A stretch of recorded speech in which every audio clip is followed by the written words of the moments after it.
جناب زینب سے پوچھنا ہوگا کہ جیت و ہار کا مفہوم کیا ہے۔ آپ کی آنکھیں آمادہ ہیں، آپ کی صدائیں بلند ہیں۔ عزادارو، کربلا سے لٹا ہوا قافلہ جب چلا تھا تو بہت سے بچے تھے، ایک بچی بھی تھی، مگر یہ قافلہ جب شام پہنچا تو بہت سے بچے تو رستوں میں گرتے رہے۔ میں 3 سال پہلے جب بی بی زینب کو سلام کرنے گیا تو بیروت ایئرپورٹ پر اتر کر زمینی رستے سے ہم شام میں داخل ہوئے، تو جو شام اور بیروت کا سرحدی شہر ہے اسے بالا بک کہتے ہیں، وہاں ہم ٹھہرے ہوئے تھے تو کسی نے بتایا یہاں امام حسین کی 2 بیٹیوں کے مزار بھی ہیں۔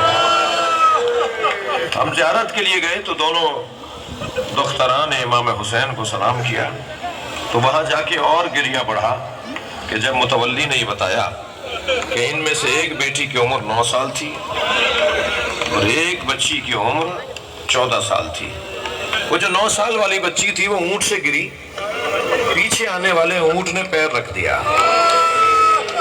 اجرکم اللہ، اجرکم اللہ، جو رونے آئے ہیں آوازوں کا ادب۔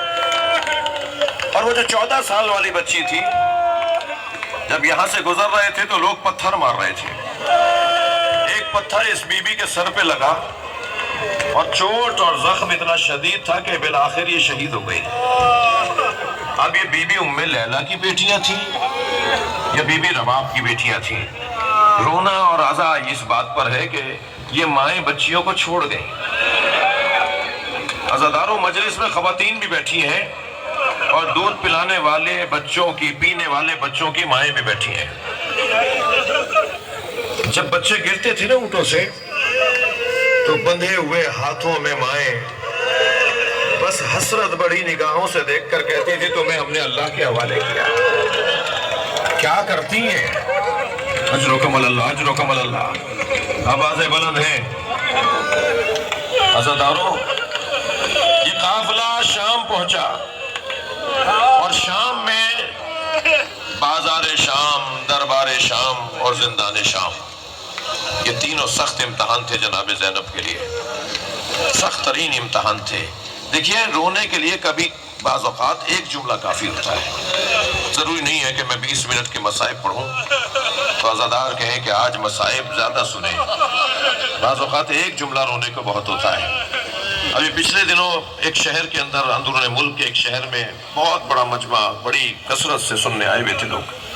محبت کرنے والوں میں سے کسی کا ایک مجھے دھکا لگا، میں ذرا غیر متوازن ہوا تو میرے سر سے عمامہ زمین پہ گر گیا، تو وہاں جو چاہنے والے تھے ایک نے اٹھا کر مجھے دیا اور اس کی مذمت کرنے لگے کہ دیکھ کے چلو کیا کر رہے ہو۔ وہ مجھے عمامہ اٹھا کر معافیاں مانگتے ہوئے دے رہا تھا اور میں رو رہا تھا۔ ہمارے اربوں خربوں انگنت امام قربان حسین کی جوتیوں پر، ہمارے ماں باپ فدا، ہمارے اجداد فدا، ہماری نسلیں قربان امام حسین کے چپلوں پر، جوتیوں پر، نالے پر۔ کیا حیثیت ہے ہماری؟ لوگ بڑھ کر امامے کا ادب کر رہے تھے۔ اس وقت مجھے رونا اس بات پر آیا کہ حسین کا امامہ اتار کے کوئی لے گیا۔ جناب زینب نے جو جملہ کہہ کے نبی کو پکارا ہے نا، اس میں ایک جملہ یہ ہے، نانا آپ کے حسین کا امامہ اتار کے لے گئے۔ مسلوب الامامۃ والردا، نانا آپ کے حسین کا امامہ بھی لے گئے، ابا بھی لے گئے۔ اجرکم اللہ، اجرکم اللہ۔ عزادارو، وہ جو جملے، ایک جملہ بھی رونے کے لیے کافی ہوتا ہے نا، وہ ایک جملہ بھی جو رونے کے لیے کافی ہوتا ہے۔ ایک جج بیٹھا سن رہا تھا اور قاصد بلا کر گواہوں کو سنوا رہا تھا، مختلف آوازیں دی گئیں اور وہ سنتا رہا۔ اچانک قاصد نے آواز لگائی، زینب حاضر ہو، تو وہ بلند آواز سے رویا، کرسی چھوڑ کر چلا گیا۔ جب جا کے پوچھا لوگوں نے کہ حضور کیا ہوا، فرمایا 1400 سال کے بعد مجھ سے یہ جملہ برداشت نہیں ہوا، میں اس پہ رو رہا ہوں ہوں کہ امام سجاد نے کیسے برداشت کیا۔ زینب کو دربار میں لایا جائے،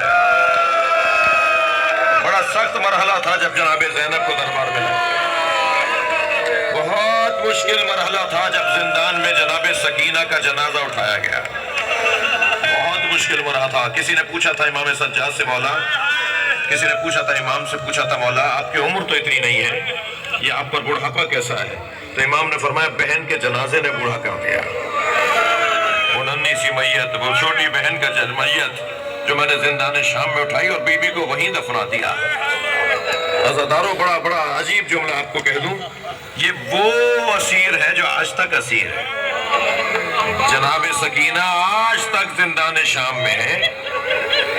دیکھیے جلتے ہوئے خیمے سے جناب زینب امام سجاد کو لائیں، بڑا مشکل مرحلہ تھا۔ بی بی کی ابا میں آگ لگتی تھی، آگ چھڑاتی تھی، پھر دوسری ابا میں دوسری طرف آگ لگتی تھی، آگ چھڑاتی تھی، اور امام سجاد کو اٹھا کر لے آئیں۔ مگر اس سے زیادہ مشکل تھا قبر سکینہ سے جناب رباب کو اٹھانا۔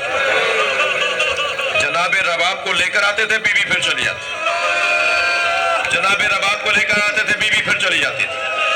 جناب زینب نے فرمایا بھابی قافلہ تیار ہے، چلیے۔ تو روتے ہوئے فرمایا میرا مدینے میں کون ہے؟ میرا والی کربلا میں میری بچی اکیلی ہے۔ اجرکم اللہ۔ جس دن رہائی ہوئی ہے اس دن تبرکات واپس آئے تو ایک گٹھڑی لا کے رکھ دی گئی۔ جناب زینب نے گٹھڑی کھولی تو اس میں چادریں نظر آئیں۔ بی بی نے آواز دے کر کہا بھابی ام فروہ آپ کی چادر آ گئی۔ دوسری چادر دیکھ کر کہا بھابی ام لیلہ آپ کی چادر آ گئی۔ ایک اور چادر دیکھ کر کہا اے بہن ام کلثوم تمہاری چادر بھی آ گئی۔ سنیں گے نا، آوازیں بلند ہے نا۔ ایک ننھی سی چادر، فرمایا سکینہ اٹھو تمہاری چادر ہے۔ اجرکم اللہ۔